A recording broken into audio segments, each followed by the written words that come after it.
Assalamualaikum warahmatullahi wabarakatuh. Halo, apa kabar semua? Perkenalkan, sebelumnya nama saya Ahmad Fauzi Pangestu dari program studi PGSD atau Pendidikan Guru Sekolah Dasar di Universitas Trilogi.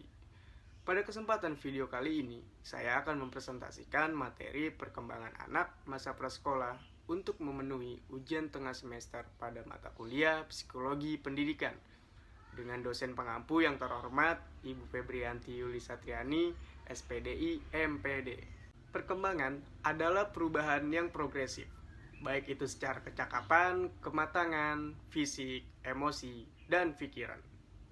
Menurut Van den Dael, perkembangan berarti perubahan secara kualitatif.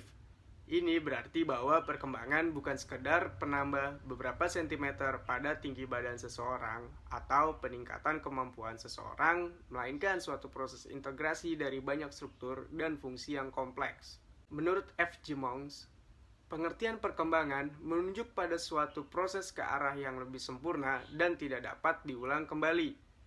Perkembangan menunjuk pada perubahan yang bersifat tetap dan tidak dapat diputar kembali. Perkembangan juga dapat diartikan sebagai proses yang kekal dan tetap yang menuju ke arah suatu organisasi pada tingkat integrasi yang lebih tinggi berdasarkan pertumbuhan, pematangan, dan belajar.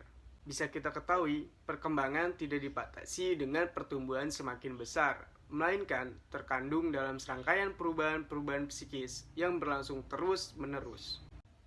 Kegiatan merawat dan mendidik anak oleh para orang tua pada umumnya dimulai semenjak anak dilahirkan hingga ia dewasa. Anak usia dini sering disebut juga dengan anak usia prasekolah yang hidup pada masa kanak-kanak awal dan masa peka. Perkembangan anak masa prasekolah mengembangkan berbagai potensi serta kemampuan fisik, kognitif, bahasa, psikososial, serta moral. Di sini saya akan menjelaskan satu persatu perkembangan anak masa prasekolah mulai dari fisik, kognitif, bahasa, psikososial, serta moral.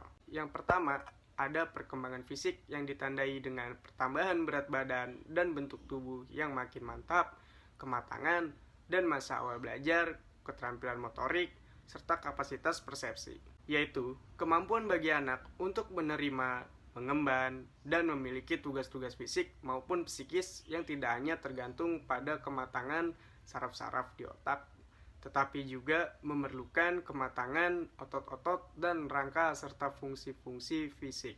Selanjutnya, yang kedua, perkembangan kognitif anak pada masa prasekolah dapat dilihat dari berbicara, bermain, berhitung, membaca, dan lain-lain. Sebagai contoh, yang tadinya anak hanya tahu angka 1, dengan perkembangannya, anak mengetahui angka 2 sampai 10. Selanjutnya, yang ketiga, perkembangan bahasa. Bahasa termasuk kemampuan manusia yang telah ada sejak lahir. Anak sering bertanya dengan kalimat yang diawali ataupun diakhiri dengan pertanyaan apa. Contoh, ketika orang tua sedang masak, si anak pasti akan bertanya, "Ibu, lagi masak apa?" Pertanyaan ini adalah alat belajar yang paling dasar bagi anak untuk mengenal kosakata baru, konsep, atau pemahaman.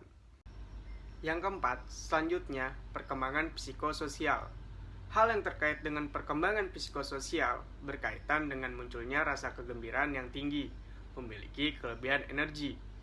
Dalam aktivitas bermain, anak banyak bergerak berkeliling lebih bebas dan lebih bersemangat, serta mampu mengembangkan kemampuan operasional bermain dengan radius yang cukup luas. Berikutnya, yang kelima, perkembangan moral. Adapun yang dimaksud dengan perkembangan moral adalah bahwa pada tahap ini seorang anak memiliki ciri bahwa apa yang benar atau salah hanyalah terbatas pada aturan-aturan yang konkret atau atas dasar kekuasaan atau hukuman. Bila tidak ada aturannya, maka yang benar adalah yang sesuai dengan kepentingan diri saja. Pada tahap ini, yang benar bagi anak adalah yang sesuai dengan harapan masyarakat atau kelompok tertentu mengenai perilaku yang baik. Sudah dijelaskan tentang perkembangan anak selama masa-masa prasekolah. Kesimpulannya, manusia adalah makhluk yang dinamis, berkembang dengan tingkatan masanya. Di setiap tingkatan masa mempunyai perkembangannya masing-masing, baik itu secara fisik, bahasa, psikososial, maupun moral. Di sini, peran orang tua dan lingkungan masyarakat sangat berpengaruh dalam perkembangan anak, di mana orang tua mengasuh anak, mendidik anak, sehingga berkembang menjadi anak yang bermanfaat. Begitupun lingkungan masyarakat, dengan menjadi wadah bagi si anak dalam hal-hal yang positif, sehingga anak masa prasekolah sudah lebih siap untuk ke jenjang pendidikan formal.